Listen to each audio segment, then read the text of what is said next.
ওমর ফারুক রাদিয়াল্লাহু তাআলা আনহুর মতো ব্যক্তি, জান্নাতের সার্টিফিকেট পানেওয়ালা ব্যক্তি, উনিও তো উসিলা তালাশ করেন। হুসাইন রাদিয়াল্লাহু তাআলা আনহু,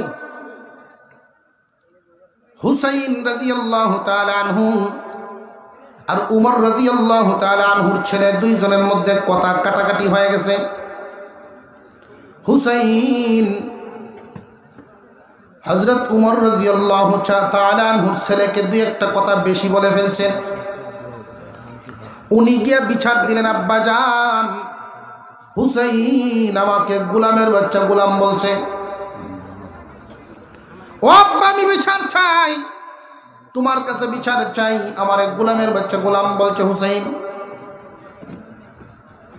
ঠিক আছে, বিচার হবে।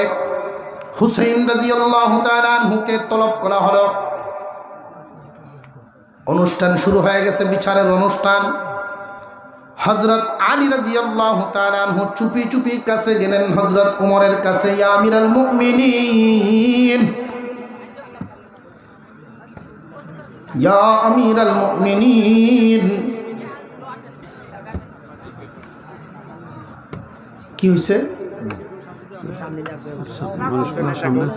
এটা তো আমি বলবো, আপনারা এইভাবে ঢুকলে আমরা কি চাই জান্নাতে আমাদের জায়গা হোক? যতটুক জায়গা আছে এর চাইতে আরো বেশি হোক আমরা চাই। তো হাদিসের মধ্যে আসছে যে চান আর একজনকে বসার সুযোগ করে দিন মাহফিলে। কে কে চান? হাত তুললে না, লইরিয়া লইরিয়া লইরিয়া দেখা নিল, হাত তুললে দেখাইলেন আপনি কি লইরিয়া লইরিয়া। লা ইলাহা ইল্লাল্লাহ, লা ইলাহা ইল্লাল্লাহ, লা ইলাহা ইল্লাল্লাহ, লা ইলাহা ইল্লাল্লাহ, লা ইলাহা। বহু দূর ওই মদিনা, কেমনে যাব জানি না, বহু দূর ওই মদিনা, কেমনে যাব জানি না। দয়া কর দয়াল আল্লাহ, দয়া কর দয়াল আল্লাহ, পুরাও মনের ভাষণা। লা ইলাহা ইল্লাল্লাহ, লা ইলাহা।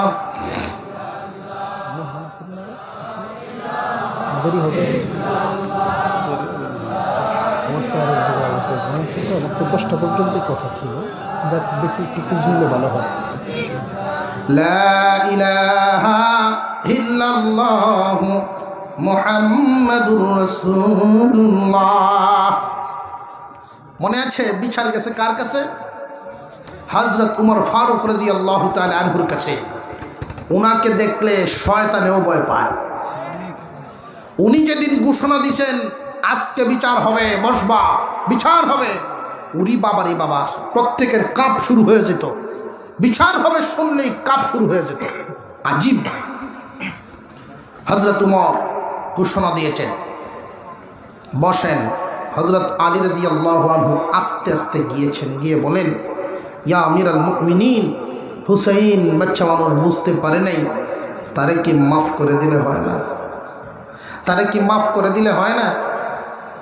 হযরত উমর বলেন, আলী চুপ করো, সুযোগ সব সময় আমার মিলে না, সুযোগ সব সময় মিলে না, সুযোগ এখন পাইছি, কাজে লাগাই দিই। ডাকানো হয়েছে। হযরত হুসাইন রাদিয়াল্লাহু তাআলা আনহুর সামনে বসছেন। উনি জিজ্ঞাসা করছেন, হুসাইন, তুমি নাকি আমার ছেলেকে গোলামের বাচ্চা গোলাম বলেছ? তিনি খুব আদবের সাথেই বলেছেন, জি। আমি কি গোলাম নাকি? আমি কি কারোর গোলাম ছিলাম জীবনে? তোমরা একে অপরকে গোলাম বলতে পারো, আমি কি গোলাম নাকি? গোলামের বাচ্চা গোলাম যে বললা, কেন বলছো? হুসাইন রাদিয়াল্লাহু তাআলা আনহু খুব আস্তে করে বললেন, ইয়া আমিরাল মুমিনিন, মনে কিছু নিয়েন না, আপনি কি নানাজির গোলাম ছিলেন না? হুসেইন রাদিয়াল্লাহু তাআলা আনহুর কথা শুনেই হযরত উমরের চোখ থেকে পানি পড়া শুরু হয়ে গেছে। হযরত হুসেইন রাদিয়াল্লাহু তাআলা আনহু বলেন, ইয়া আমিরাল মুমিনিন, আমি দেখেছি নানার জুতাগুলো আপনি টেনেছেন, আমার নানার খেদমত আপনি করেছেন, নানার গোলামি করতে আমি দেখেছি। হযরত উমর ফারুক রাদিয়াল্লাহু তাআলা আনহু বলেন, হুসেইন রে, তোমার এই কথাটা মুখে বলা যথেষ্ট নয়, একটা কাপড়ের টুকরার মধ্যে লিখে ফেলো। আমি যেই দিন দুনিয়া থেকে বিদায় হয়ে যাব, আমার কাফনের ভিতরে এই কাপড়ের টুকরাটা তুমি ভরিয়া দিবা। কিয়ামতের কঠিন ময়দানে আল্লাহর সামনে আমি এই কাপড়ের টুকরা নিয়ে দাঁড়াইব, যেই দিন মহা বিপদ শুরু হয়ে যাবে। আল্লাহর সামনে দাঁড়ায় বলবো, আল্লাহ, জান্নাতের যুবকদের সর্দার তোমার হাবিবের কলিজার টুকরা হুসাইন বলেছে আমি নাকি তার নানার গোলাম, আর তোমার বন্ধুর গোলামের বিপদ হতে পারে না। উসিলা বুঝে আসতেছে আপনাদের? ওমর ফারুক রাদিয়াল্লাহু আনহু তো সচরাচরেই তিনি গরম থাকতেন। আবু বকর তো ঠান্ডা মেজাজের মানুষ ছিলেন। উনি একদিন রাস্তা দিয়ে হাঁটেন, রাস্তা দিয়ে যাচ্ছেন, এমনি দুই ইহুদি একজন আর একজনকে শোনায় শোনায় বলে, এতদিন জানতাম মুহাম্মদ গরিব, এখন বুঝি মুহাম্মদের আল্লাহ গরিব। এ কথা কেন বলল? কোরআনে আয়াত নাজিল হয়েছে করজায়ে হাসানা দেওয়ার জন্য। করজায়ে হাসানা যদি একজন আর একজনকে দেয়, এটা আল্লাহকেই দেওয়া হইল। এই আয়াত নাজিল হওয়ার পরে এই ইহুদিরা এই কথাগুলো বলতেছে। আল্লাহ কি আল্লাহর জন্য চান না বান্দার জন্য চান? ওরা মুসলমান। আবু বকর সিদ্দিক রাদিয়াল্লাহু আনহুকে শোনায় শোনায় বলতেছে দুই ইহুদি, এতদিন জানতাম মুহাম্মদ গরিব, এখন মুহাম্মাদের আল্লাহ গরিব। হযরত আবু বকর সিদ্দিক রাদিয়াল্লাহু আনহু তিনি কি নিম্নমানের ইমানদার? মাঝারি লেভেলের ইমানদার? না, এক নম্বর ইমানদার। এমন এক চোর মারছে ইহুদিরে, এক চোর খায়া বুঝা যায় দুনিয়া ঘুরতেছে। আর মুমিনের সর দেয় না দিলে কিন্তু বিপদ। কোন রকম ঘুটে গাড়ি উঠছে। আপনি সর মারলেন, আল্লাহর বিরুদ্ধে কথা বলছস। সর খায়া মনে মনে সিদ্ধান্ত নিছে, আমি রসুলের দরবারে গিয়ে বিচার দেন।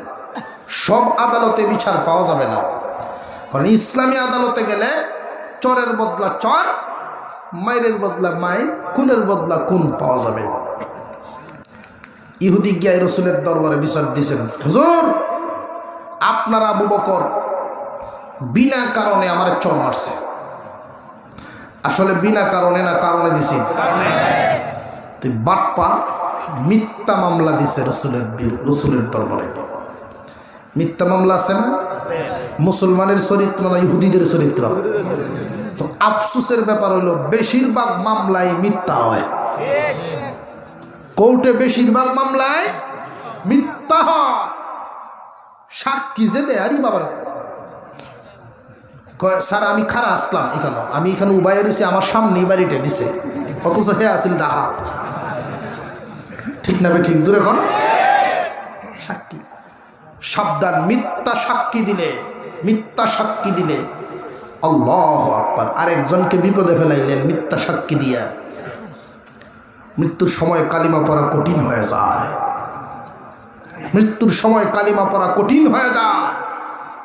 আজকে তুমি তোমার এক ভাইকে, তোমার এক বন্ধুকে, তোমার এক মিলের মানুষকে বাঁচাই দিয়ে মিথ্যা সাক্ষী দাও, তোমারে বাঁচাইব কেডা?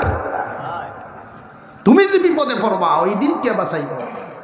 সাবধান সাবধান ভাই।